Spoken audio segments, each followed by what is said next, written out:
Buenas tardes, Pepe. Buenas tardes. Buenas tardes. Difícil presentar a Pepe. Además, manifiesto que tengo conflicto de interés, pues que aparte de compañero de la escuela es amigo, con lo cual, pero todos lo conocéis por su etapa básicamente del ministerio, director general de farmacia, entre otras cosas, y su etapa en el Congreso y en el Senado. Y lo que le pedí a Pepe, básicamente por su experiencia anterior en el ministerio, es que revisara el plan que actualmente no ha presentado Patricia, y nos diera su visión personal y profesional de ese plan y su viabilidad, ¿no? Cuando hemos visto el plan, lo comentaba con Patricia brevemente, que me parece un plan bastante ambicioso. Lo bueno de los planes es que se evalúen. Y lo que he pedido a Pepe, básicamente, es que nos dé su visión profesional de cómo ve el plan y qué futuro le ve en su implementación. Muchas gracias, Pepe. Bueno, muchas gracias y buenas tardes a todas las personas que nos están viendo. Ya después de mi etapa de trabajo en el ámbito de la política, que yo dejé la escuela en el 2004 y volví en el 2019. Y la escuela sigue siendo un espacio de trabajo profesional súper atractivo, ¿no? Ahora, lo que pasa es que la experiencia, fijaros que desde el año 88 que soy profesor de la escuela, en este momento, con la pandemia de la gripe A, digo de la gripe A, es que como me tocó la cuestión de la gripe A, la tengo todavía presente, la pandemia de la COVID-19, pues hemos tenido todos que hacer una readaptación, ¿no? Y aunque ya en el caso de la escuela estábamos trabajando con bastante intensidad en actividades no presenciales, utilizando pues este tipo de videoconferencias, es verdad que a partir de la pandemia todo el mundo hemos tenido que readaptarnos y prácticamente, como decía al inicio de la jornada la gerente de la escuela, Blanca Fernández Capel, pues prácticamente ahora estamos haciéndolo todo por el ámbito de videoconferencias, esperando a que las circunstancias mejoren y nos permita volver a una normalidad diferente, aunque seguro que también tendremos mucho espacio de colaboración y de trabajo de esta forma. Lo que pasa es que es mucho más frío, ¿no? A mí personalmente me parece que este tipo de tecnologías aportan grandes oportunidades, pero también es verdad que la presencialidad tiene su aportación también probablemente más rica. Lo que pasa es que para hacer posible que las circunstancias no nos hagan perder ninguna oportunidad, yo os quiero, primero me voy a permitir que tutearos, aunque no lo esté viendo, pero eso no es ni mucho menos porque no respete, todo lo contrario. Pero me voy a permitir pediros que podáis interactuar, es decir, que hagáis preguntas a través del chat para tratar de que el rato que vamos a estar juntos lo podamos aprovechar y yo también pueda aprender cosas de vuestra experiencia. Lo que me plantea Jaime no es fácil porque se trata de hacer una reflexión sobre un plan que ha nacido, además en unas circunstancias muy especiales, como ha comentado Patricia, porque la aparición de la pandemia también ha condicionado el desarrollo del plan, ¿no? También habrá oportunidades, porque yo creo que de alguna manera la situación que estamos viviendo está haciendo que todo el mundo se haga consciente de la importancia de que el sistema sanitario sea un sistema fuerte, sea un sistema sólido y entre sus características tiene que tener la de ser sostenible, la de ser eficiente en el uso de los recursos. La sociedad va a querer que la sanidad, entiendo yo, siga siendo una prioridad en el trabajo de las administraciones públicas, pero también es lógico que la eficiencia y el buen uso de los recursos sea una de sus características. Entonces, hablar de biosimilares inevitablemente va unido a esta reflexión sobre la eficiencia en el uso de los recursos. Mira, yo no tengo claro que sea del todo como voy a decir, pero sí que me parece que el hecho de juntar en un mismo plan, y lo hace también Europa, la estrategia de búsqueda de eficiencia en el sistema sanitario en el área de medicamentos, los genéricos con los biosimilares, genera oportunidades, pero también genera algunos desafíos. Porque, en mi opinión, está claro que hay un parecido entre unos medicamentos y otros, que tiene que ver con el hecho de que son productos que por circunstancias cada uno en su caso no necesariamente iguales, pueden tener un precio mejor. Y por lo tanto, en cualquier sistema sanitario, y en el caso de los medicamentos, los genéricos han hecho una enorme aportación a nivel mundial para los ahorros, pues cualquier sistema sanitario que pueda conseguir ahorros utilizando productos de igual calidad, con diferente precio, con menor precio, pues algo que se tiene que plantear. En eso se parecen los medicamentos genéricos y los medicamentos biosimilares, ¿vale? Pero tienen muchas diferencias y las personas que nos estáis viendo, que tenéis experiencia y sois profesionales, lo sabéis perfectamente. Pero los ciudadanos no. Y me atrevo a decir que muchos médicos tampoco, ¿vale? Por lo tanto, estar juntos en un plan tiene como posible ventaja para los medicamentos biosimilares, el estar junto a los medicamentos genéricos, el que pueden formar parte de una prioridad del sistema sanitario en una serie de medidas como las que ha planteado la directora general, Patricia de la Cruz, en cuanto a darle prioridad a toda la estrategia de autorización, al establecer mecanismos que puedan hacer posible que las administraciones le den una prioridad en su uso, generando incentivación a los profesionales. Evidentemente, esos son algunos de los aspectos en los que si se plantea que el sistema sanitario tiene que buscar esa eficiencia, pues se parecen y se pueden incluso sacar sinergias de estar juntos unos medicamentos con otros. Pero, por otra parte, yo creo que tengo que hacer una mención a que el medicamento genérico todavía no es un medicamento bien conocido, ni bien apreciado. Y no ha estado exento de mucha polémica, sobre todo en los últimos años. De tal manera que en el caso de los medicamentos genéricos sigue haciendo falta toda una estrategia también de información y de formación, tanto a los dos colectivos que son aquí fundamentales para que puedan tener la máxima penetración, los profesionales y los pacientes. Es verdad que con los genéricos se ha ganado mucho terreno, pero todavía hay algunas circunstancias que los hacen que se pueda denominar que son relativamente desconocidos en cuanto a sus características y que hay determinados mitos o estereotipos que no favorecen precisamente al genérico como concepto. Y algunos de ellos han estado vinculados al fenómeno de la discusión que ha habido en los últimos años con la generación de sistemas de competencia, las subastas en el caso de Andalucía, la polémica, la opinión sobre algunos profesionales, dónde se fabrican los medicamentos a nivel mundial, que han estado ahí sobrevolando y que evidentemente para los fabricantes de medicamentos genéricos supone la necesidad de hacer un esfuerzo para superar esas circunstancias, ¿de acuerdo?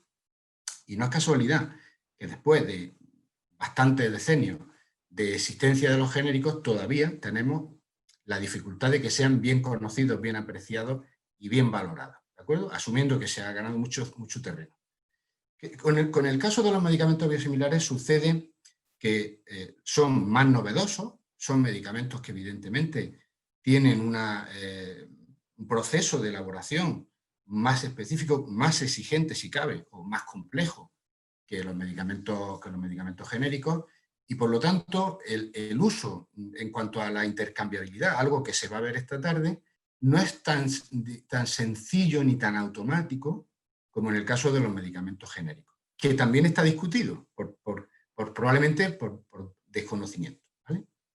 Entonces, aquí hay un aspecto importante del cual merece la pena focalizar el esfuerzo, no solamente en cuanto a todo el proceso de autorización y de fijación de precios, etcétera, sino de asegurar que el biosimilar es suficiente y bien conocido, suficientemente bien conocido por los pacientes y por los profesionales. Y que eso se pueda conseguir asegurando el máximo de garantías de seguridad para los pacientes. Cuestión que es factible, que tiene fundamento técnico, pero que hay que trabajarlo bien. Y si siempre en el ámbito de la práctica de la gestión sanitaria, la introducción de novedades del tipo que sean medicamentos, tecnologías sanitarias del tipo que sea, o incluso reformas organizativas, si siempre van a requerir de la incorporación del profesional por la importancia que tiene, en este caso los profesionales médicos, y en este caso probablemente con más importancia. Y los mensajes para los profesionales de medicamentos genéricos y de medicamentos biosimilares son diferentes. Eso lo sabemos bien, pero esto no es un tema a despreciar en cuanto a que están imbricados y aparecen en un mismo plan y tienen también una trayectoria parecida en cuanto a la importancia o el interés que le da la administración como políticas de control de gasto, como políticas de control de costes. ¿De acuerdo? Que no son políticas que tengan buena fama, pero que perfectamente están muy justificadas. Incluso se ha llegado a conseguir el propio código ético de la Organización Médica Colegial hace ya años, pero muy recientemente haya asumido como un comportamiento ético el hacer un uso adecuado de los recursos públicos y, por lo tanto, una vía para apostar por alternativas que puedan ser más eficientes, garantizando la seguridad y, por supuesto, la eficacia de la intervención, y en este caso de los medicamentos. Pero de la misma manera, en el caso de los pacientes, aunque en este caso seguramente por ser en muchas ocasiones pacientes con patologías muy específicas en las que lógicamente los pacientes y las familias terminan siendo bastante más expertos que en otras patologías que se usan en muchos de los medicamentos genéricos, aunque es así, pero los pacientes también necesitan ser considerados como un punto fundamental de acción para conseguir que las posibles incomprensiones, resistencias o dificultades que pueda haber para la aceptación del uso de los biosimilares y muchas veces de la intercambiabilidad se puedan superar, ¿vale? Por lo tanto, el primer problema que yo veo, el primer problema en el sentido positivo, el primer reto que yo veo para hacer posible que una estrategia de esta naturaleza pueda tener éxito es focalizar en cuanto a información y en cuanto a formación, que son dos aspectos diferentes pero complementarios, focalizar perfilando muy bien lo que son las circunstancias y las características de los medicamentos biosimilares, el hacerlo para que sea posible que los ciudadanos, los pacientes, los profesionales asuman con la información que en cada caso será más perfilada, más técnica en el caso de los profesionales que en el caso de los pacientes, pero también técnica en el caso de los pacientes, asuman que esta es una estrategia que tiene sentido y que garantiza calidad y seguridad. Y que cuando no se dieran una serie de circunstancias, pues no se puede asumir un intercambio de un medicamento por otro. ¿De acuerdo? A mí esto me parece fundamental. Segundo elemento que creo que tiene que tenerse en cuenta. Es posible que el desarrollo de una estrategia de esta naturaleza para que pueda tener un recorrido favorable para todos los agentes, que son la industria, la administración, los pacientes y los profesionales, tenga que asumir que va a tener que tener un desarrollo de corto, medio y largo plazo, un largo recorrido. Si nosotros vemos la experiencia no solamente de España, pero la española porque es el sitio donde estamos, del desarrollo del mercado de medicamentos genéricos, no ha sido de la noche a la mañana, no ha estado exento de dificultades y aunque evidentemente se necesitan decisiones de la administración pública para priorizar una línea de acción, aunque eso es así, el elemento de competencia con los productos a los que se pretende sustituir y el elemento de dificultad de entender si hay pérdida de calidad o pérdida de seguridad ha estado presente y ha tenido altibajos. No ha sido en mi opinión al menos, una línea en descendente en cuanto a resistencia. Ha habido altibajos, ¿de acuerdo? No es casualidad. ¿Por qué? Porque ahí también se dan dos elementos que creo que tenemos que tener en cuenta. Uno, ¿qué prioridad le dan las administraciones sanitarias a esa política? En el caso de los medicamentos genéricos hubo un momento donde se decidió que a igualdad de precio se tendría que dispensar el medicamento genérico, como ejemplo en el sentido de decir, sí, la administración apuesta por una línea con determinadas medidas, esa es una de ellas, otras muchas se podrían hacer, no estoy diciendo que sea ni la única ni la mejor. Si la administración apuesta e incentiva que esa política vaya adelante, es más fácil que progrese. Pero también en cuanto a las prioridades de política farmacéutica ha habido altibajos en los últimos años en relación con los medicamentos genéricos. Pues lo mismo tenemos que plantearnos con respecto a los medicamentos biosimilares. Si es una prioridad para la política farmacéutica, lo va a ser siempre que se vea que asegurado que hay garantías de seguridad y de calidad, hay un espacio para la generación de ahorro. Y que las administraciones tengan o no tengan ningún complejo en que asegurada la calidad y la seguridad de los tratamientos, se pueden y se deben de plantear medidas que generen menor gasto para poder dedicar esos recursos a otras prioridades. Por lo tanto, si hay una prioridad de las administraciones sanitarias, ese será un elemento fundamental. ¿Pero qué sucede? Que garantías de que la prioridad para las administraciones sanitarias vaya a ser igual en todo el territorio del Sistema Nacional de Salud no las puede dar nadie. Puede ser una prioridad para el Ministerio de Sanidad y a lo mejor no lo es para una comunidad autónoma. Con lo cual, el impulso de esta estrategia requiere de una acción constante y que el desarrollo de iniciativas de autorización, de priorización de uso, de incentivación en los profesionales, etcétera, incluso de información y de formación que puedan hacer las administraciones públicas, se mantengan en el tiempo o al menos la hagan las comunidades que tienen más peso desde el punto de vista institucional, desde el punto de vista asistencial en el sistema sanitario. Esa es una cuestión. La segunda cuestión es cómo incentivar la utilización de estos productos. Y aquí es donde yo creo que hay un reto importante. Patricia ha incorporado que en el plan se plantean como una línea de trabajo la incentivación del uso de estos medicamentos, pero también es verdad que en general en nuestro sistema sanitario no nos caracterizamos por tener políticas de incentivos, no ya me refiero a medicamentos solo, sino a la consecución de determinados objetivos organizativos, asistenciales, de control de gastos, lo que queramos analizar, políticas de incentivos que sean realmente potentes para conseguir esos objetivos. Más allá de que hay experiencias interesantes, pero esta es una cuestión que, salvo que cambiemos desde el punto de vista estructural la forma de organizar nuestra gestión sanitaria, salvo que la cambiemos, lo que podemos pronosticar es que tenemos una cierta debilidad para incentivar políticas públicas, las que sean, con incentivos, y no me estoy refiriendo exclusivamente a incentivos económicos, aunque también hay que tenerlo en cuenta,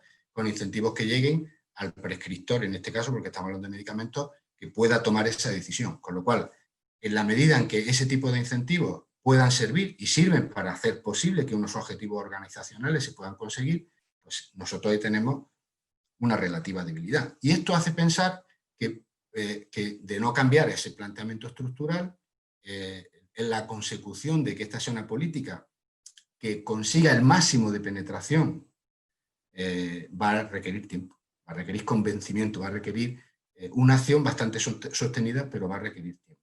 Y aquí me parece que la mejor línea para hacer posible que haya un salto cualitativo es determinar correctamente cuál es el ahorro potencial que pueden aportar los biosimilares al sistema sanitario. Porque eso sí que es un incentivo para las administraciones sanitarias. Pero tenemos que poner recursos para la formación y para la información. Y cuando hablo de recursos no me refiero solo a recursos económicos. Organizar estrategias de información y de formación, porque creo que aquí hay una cuestión que es absolutamente imprescindible. Bueno, esto es lo que yo veo en relación con el plan. Y luego una última cuestión que me parece importante y que puede condicionar bastante, ¿no? Y no podemos dejar de analizar que la situación en la que nos encontramos, la situación de la pandemia, condiciona cualquier política en el sistema sanitario, cualquier estrategia y cualquier prioridad en el sistema sanitario. No estoy descubriendo nada que cualquiera de vosotros o de vosotras pueda saber, pero la cuestión está en que si nosotros tenemos que priorizar nuestro trabajo, el trabajo de los profesionales, hasta el punto de que muchas de las actividades tienen que pasar a un segundo plano, con las consecuencias que muchas veces tiene en listas de espera, en retrasos diagnósticos, incluso en mortalidad y en morbilidad, porque el sistema no puede hacer hoy, ni en España ni en otros sitios, lo que hacía cuando no existía la pandemia. Es evidente que también las políticas en relación a cualquiera del área de trabajo, y esta es una de ellas, no pueden estar en el día a día de la agenda de los responsables de las autoridades o de los gestores. Entre otras cosas, además, no sabemos cuánto va a durar la pandemia. Seguramente todos estamos de acuerdo que deseamos que dure poco y que posiblemente con la vacuna podamos conseguir acortar este periodo tan duro que estamos viviendo, ¿no? Pero es probable que tengamos todavía meses incluso aun teniendo la suerte de que podamos tener vacunas capaces de prevenir y que consiguiéramos que la cobertura vacunal fuera tan extensa que acabáramos con, supongamos, el ideal de haber acabado con la pandemia, incluso así tendremos que hacer un esfuerzo por recomponer y por reponer todo el daño que la COVID-19 nos está haciendo en relación a muchas patologías cuya atención se ha distorsionado por la necesidad de tener que priorizar frente a la COVID-19. Entonces, cuando Jaime Espí me decía, habla de cómo ves tú el desarrollo del plan, pues es que también esto condiciona. ¿Puede ser una oportunidad? Sí, en la medida en la que no deja de ser una línea imprescindible para buscar eficiencia en el control del gasto y en el uso de los recursos públicos. Pero tengo la impresión de que en la medida en que los responsables sanitarios, y no me refiero solo a los consejeros o al ministro, sino a los gestores, a los que tienen que tomar decisiones todos los días, los centros de atención primaria o los centros hospitalarios, tienen que priorizar mucho de su trabajo en relación a la COVID-19, es posible que o se pone mucho esfuerzo o va a costar que esto forme parte de la agenda del día a día. Es mi opinión, ¿no? Por lo tanto, no es que sea imposible, pero eso requeriría un esfuerzo especial, ¿de acuerdo? Requeriría un impulso especial. Con lo cual, también esto es un condicionante que está ahí y que yo creo que tenemos que tener en cuenta.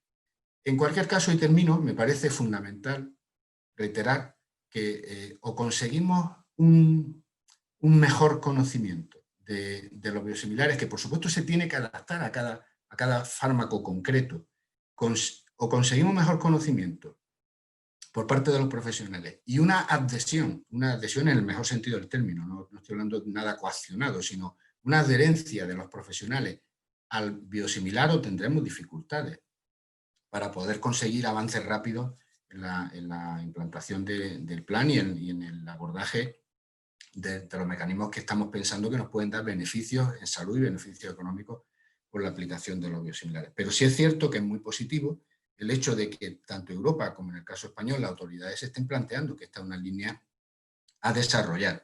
Y ahí puede ayudar cualquiera de los elementos que ha planteado Patricia Lacruz en su plan, siempre que todas las comunidades autónomas, al menos especialmente las más relevantes, apuesten y remen todas en la misma dirección. Si eso es así, el trecho se recorrerá más fácilmente y en menor tiempo, y si no es así, pues nos costará más tiempo, pero es un camino que no tiene retorno, eso también es cierto. Pero también es verdad que, en mi opinión al menos, a la industria que hace un esfuerzo por desarrollar medicamentos biosimilares, o se le da el apoyo para que esto tenga posible desarrollo, o puede ser un elemento que desincentive la aparición de medicamentos de esta naturaleza. Bueno, yo, si os parece, lo dejo aquí, y si hay alguna pregunta o alguna cuestión, por supuesto, incluso alguna que no haya comentado, pues a vuestra disposición. Sí, Pepe. La verdad que hay muchas preguntas en el chat. Entonces, quedan solamente 7 minutos para ser respetuoso con el tiempo. Yo he seleccionado 3 por los distintos ámbitos que plantean, ¿no? Diríamos que una es puramente clínica, otra tiene que ver con el aspecto de los pacientes y otra tiene que ver con la competencia o los precios. Tú ya, con los 7 minutos que te quedan, pues... La primera tiene que ver con el tema de que un medicamento biosimilar se aprueba para unas indicaciones. Entonces, la pregunta que hacen es cómo se va a gestionar a la hora de adquirir un medicamento biosimilar con el mismo principio activo, pero que no tenga todas las indicaciones. Esta es la primera pregunta, es el biosimilar que tiene solamente una indicación y el producto original de referencia tiene 4 indicaciones, por ejemplo. La segunda pregunta, que entiendo que viene por la vía de los pacientes facultativos, dice, los genéricos tienen mala fama porque traen hasta un 20% menos de producto. ¿Es cierto? ¿Ocurrirá algo parecido con los biosimilares? Es un poco el mito este que existe o esa creencia que existe que los biosimilares tienen menos principios activos. Me gustaría que tu opinión. Y la última pregunta, hay bastantes, estoy seleccionando un poco, tiene que ver con el plan y que decía, pregunta dirigida a Pepe Martínez Olmo, la directora general ha manifestado que la elección de un biológico debe primar la competencia, precio, antes de que sea biosimilar o no. ¿No sería más lógico para una discriminación positiva y primar el biosimilar en un plan de fomento de biosimilares? Son las 3 preguntas. Me parece, empezando por la última pregunta, la discriminación positiva puede ser interesante pero siempre, al menos mi opinión, siempre que se entienda que la política farmacéutica tiene que ser dinámica. No dinámica de que cambie de un día para otro, pero me explico. En un momento determinado, por ejemplo, cuando yo tuve la experiencia de llegar al gobierno, para fomentar el mercado de genéricos, consideramos, podían haberse adoptado otras decisiones, ¿vale? Para incentivarlo. O sea, que insisto en que yo siempre pienso que hay alternativas a cualquier acción que se desarrolle, pero para el ejemplo me sirve. Nosotros tomamos la decisión que una de las medidas que teníamos que adoptar, no es la única, una era que a igualdad de precio se dispensara el genérico. ¿Por qué? Porque pensábamos que había que incentivar, había que poner un plus, porque si no, vencer de la noche a la mañana una situación, una inercia no era fácil. Bueno, en este caso, yo no digo que se deba de hacer, pero pensar en planteamientos parecidos, sí. Yo no tengo claro que el tema sea tan fácil de decir vamos a hacer la competencia por precio para la decisión, pero sí de alguna manera el hacer posible que se entienda que si se desarrolla la prescripción de un medicamento biosimilar, como pasó con los genéricos, es positivo para el sistema y tiene que tener una cierta incentivación. La que le toque al Ministerio de Sanidad no es lo mismo que la que le toque a una consejería o la que le toque al gestor de un hospital. Por lo tanto, sí que creo que se deben de plantear dinámicas específicas para potenciar, pero asumiendo que como la política farmacéutica no es otra cosa que la intervención en un mercado que en otras condiciones no tendría por qué ver la intervención del Estado, y aquí sí se interviene, por mil motivos que ahora no vienen al caso, pues merece la pena que en cada momento, según estén las circunstancias, se valore cómo modificar o cómo modular las decisiones del Estado, entendiendo por Estado, ministerio o gerente de un hospital, para hacer posible que una política vaya adelante, ¿vale? No tengo claro si en este caso la mejor decisión es la de discriminar en esos mismos términos, igualdad de precios. Bueno, podría ser una opción y no me negaría yo a analizar. En relación a la pregunta sobre la mala fama de los genéricos. La mala fama de los genéricos es una realidad.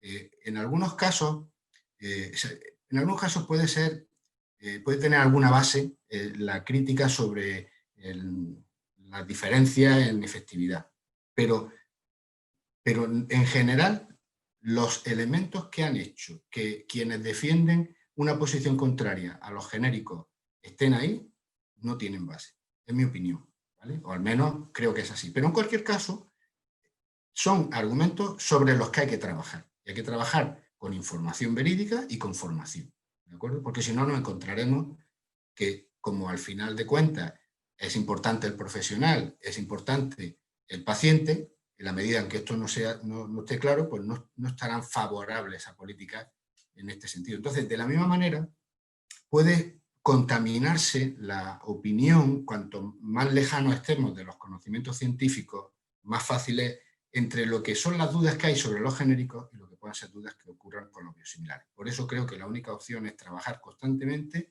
en formación y en información, sabiendo que además de ser eso un elemento importante, también hay que tener en cuenta que hay intereses. Hay a quien no le interesa que aparezca un biosimilar, como hay a quien no le interesa que aparezca un determinado genérico. No hablamos ya de los conceptos genérico y biosimilar, sino el producto concreto que aparece en el mercado en un momento determinado y cambia el status quo, con lo cual también requiere otro tipo de respuesta. Y en relación al tema de las indicaciones, pues es verdad, en esto yo no me considero experto y seguramente esta tarde habrá quien lo pueda aclarar mejor que yo, pero a mí al menos intuitivamente creo que si un medicamento biosimilar, por las razones que sea, no tiene las mismas indicaciones que el biológico al que pretende de alguna manera sustituir, permitidme que hable coloquialmente, si no son las mismas indicaciones, pues tenemos una dificultad que tendremos que ver cómo resolvemos, ¿de acuerdo? Es mucho más fácil que si son las mismas indicaciones defender que hay una posibilidad de intercambiabilidad y cuesta más si las indicaciones no son las mismas. Pero si se da la circunstancia de que hay indicaciones diferentes al biológico, tendremos que hacer todavía más un esfuerzo, no solamente de incentivación, sino fundamentalmente de convencimiento, de formación, para hacer posible que eso se pueda producir. Pepe, puntualidad británica, 5:30, tu presentación, respuestas, perfecto. Quedan algunas preguntas más aquí en el tintero, pero como he comentado con Patricia, os emplazo para el año que viene, para analizar un poco el plan, y seguramente lo haremos en la escuela que tenemos tú y yo detrás, y daremos cabida a algunas cuestiones que se han quedado aquí por contestar. Vale. Muchas gracias, Pepe. Pues muchas gracias. Me quedo a escuchar las siguientes intervenciones cuando vaya el programa adelante y te agradezco mucho la invitación y muchas gracias a todas las personas que nos están viendo por la atención. Buenas tardes. Sí.